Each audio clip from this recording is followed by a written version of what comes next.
I never imagined that the peaceful lake house I worked so hard to buy would one day become the center of chaos, screaming, police lights, and HOA madness.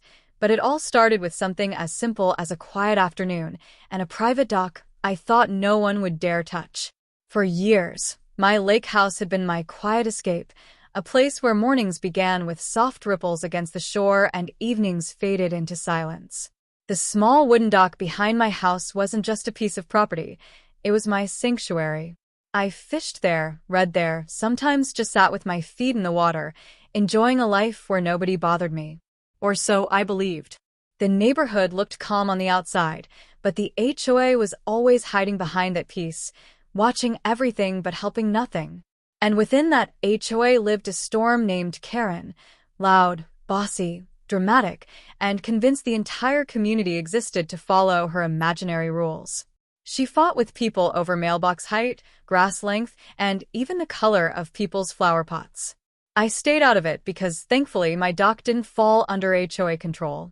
It came with my property deed, 100% private, no shared access, no exceptions. Karen hated that. She once said, "Private property or not, community rules matter more." I ignored her. But that quiet routine shattered one weekend when I looked out the window and saw 3 unfamiliar boats tied to my dock, my private dock, like it was a public marina. Loud music echoed across the lake. Trash floated around the boats. And a group of strangers were drinking, laughing, shouting, and stomping around the dock as if they owned it. At first, I thought it was a misunderstanding.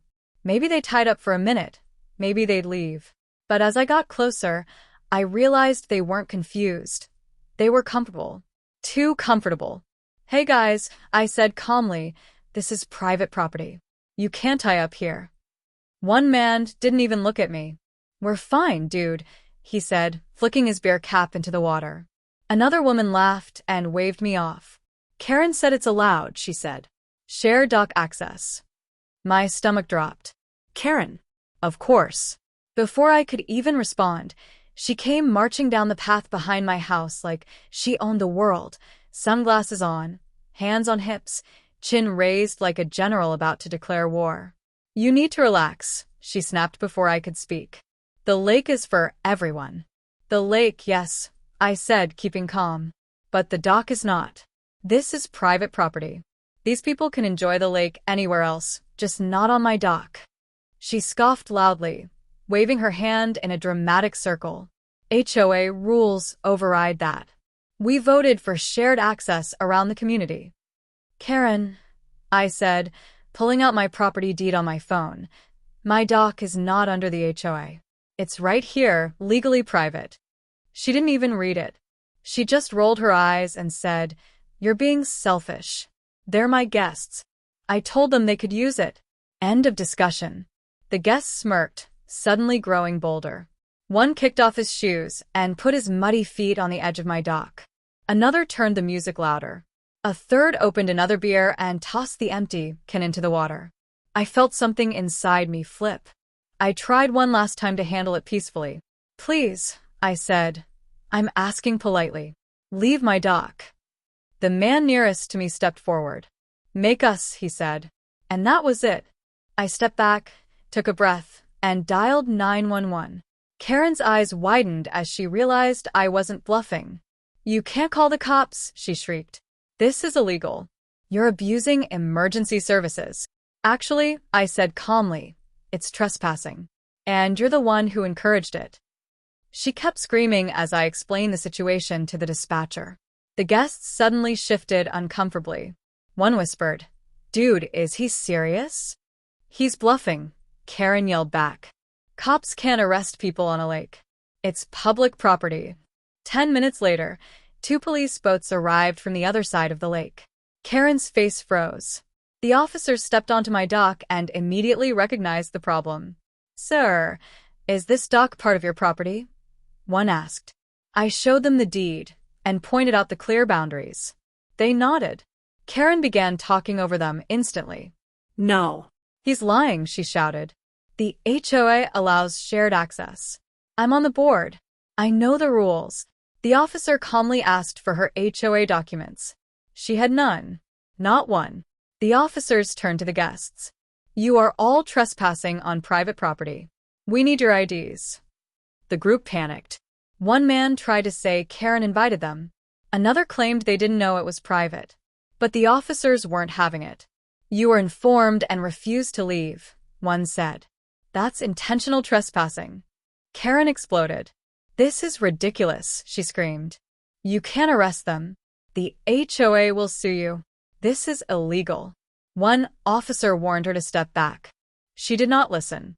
She got louder, more dramatic, pointing fingers at everyone, throwing accusations, trying to stand between the officers and her guests.